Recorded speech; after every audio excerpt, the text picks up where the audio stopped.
She chose peace. Chapter 1.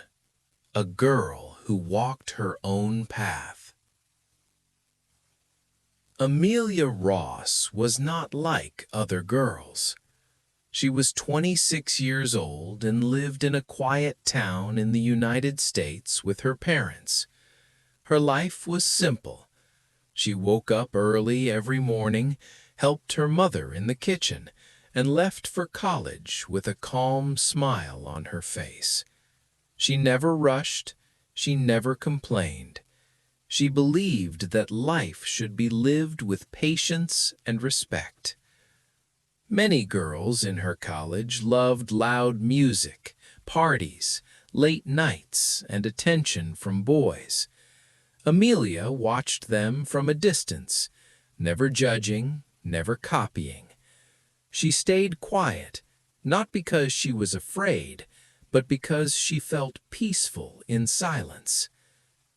One afternoon, her friend asked her jokingly, "Amelia, don't you feel lonely? You never talk to boys." Amelia smiled softly and replied, "I don't feel lonely. I feel complete."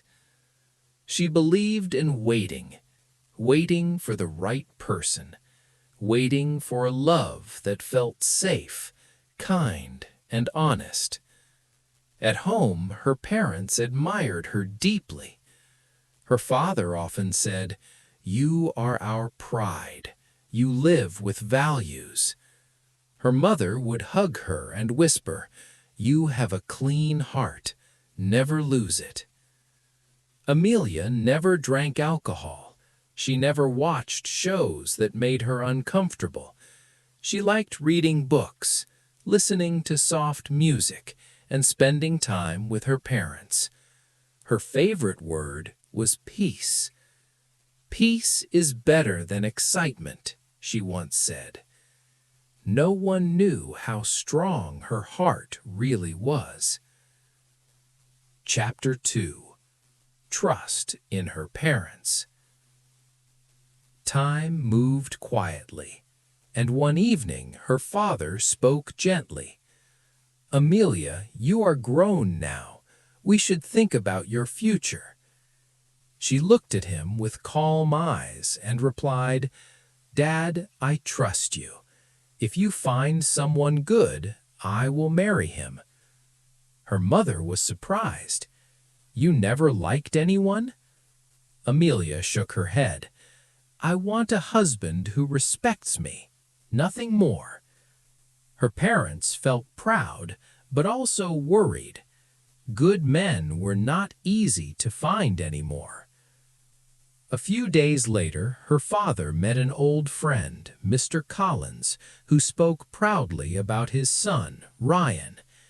"He runs my business. He is smart and confident." Amelia's father believed him. He did not see the hidden habits. He only saw success. When he told Amelia about the meeting, she simply said, "If you believe he is right, I will meet him." That night she prayed quietly, "God, guide me. I only want peace." Chapter 3. The First Meeting. Ryan came with his parents one Sunday evening. He was well-dressed, confident, and spoke smoothly. He smiled a lot and talked about work, money, and plans. Amelia listened politely and answered softly. Inside her heart, she felt nothing strong, no excitement, no fear, just silence. After they left, her parents looked happy. "He is settled and responsible," her father said. Her mother nodded. "He will take care of you." They asked Amelia what she thought. She replied calmly, "If you are happy, I am happy." That answer came from trust, not love. Chapter 4. A Quiet Yes. Ryan started calling her after the meeting. He talked a lot. Amelia mostly listened. "You're very different," he once said. "Different is not bad," she replied gently. He laughed, not fully understanding her depth. The wedding was fixed quickly. Her parents were busy with preparations. Amelia helped silently. She never asked for expensive clothes or jewelry. "My peace is enough," she said. On the wedding day, everyone praised her beauty and calm nature. Ryan looked confident. "You are lucky to have me," he whispered jokingly. She smiled politely, hoping that time would teach him kindness. Chapter 5. The New Life. The first few weeks after marriage were calm. Ryan brought her gifts. He took her out for dinner. He called her "my calm world." Amelia tried to adjust. She cooked, cleaned, and waited for him every night. But slowly, things changed. Ryan started coming home late. He said work was stressful. Sometimes he came home smelling of alcohol. She waited with food and hope. One night he shouted at her for no reason. "Why are you always waiting?" She replied softly, "Because you are my home." He laughed and walked away. Chapter 6. Love That Hurt. Ryan's drinking increased. His words became cold. "You act like a saint," he once said. "I only act like your wife," she replied. He ignored her feelings. He mocked her silence in front of friends. He laughed when others called her boring. Each word broke her slowly. At night, she cried silently so no one would hear. She prayed every day, "God, change his heart." Chapter 8. Hiding the Truth. Her parents called often. "How are you, my child?" "I'm fine," she lied gently. She did not want to hurt them. Ryan began staying out overnight. He stopped caring. Once she found a strange mark on his shirt. When she asked, he laughed. "You think too much." Her heart started shaking. One night she fainted from exhaustion and stress. When she woke up, she was in the hospital. Her parents were beside her. Her father held her hand. "You don't have to go back." She cried and said, "I tried everything." Ryan never came. He never called.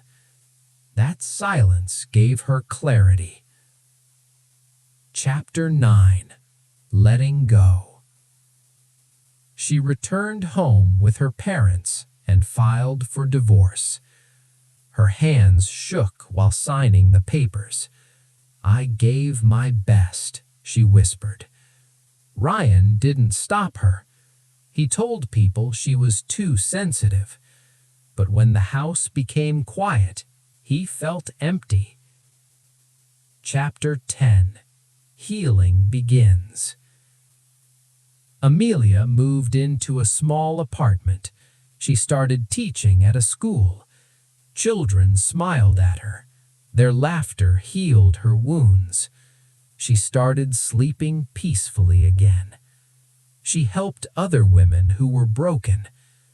"Don't lose yourself," she told them gently. Chapter 11. Strength in Silence. Months passed. One day she received a message. "I'm sorry." She read it and closed her phone. "Some apologies come too late," she whispered. She had forgiven him in her heart, but chose herself. Chapter 12. Peace at Last. At a charity event, Ryan saw her again. She looked calm, confident, whole. "You look peaceful," he said.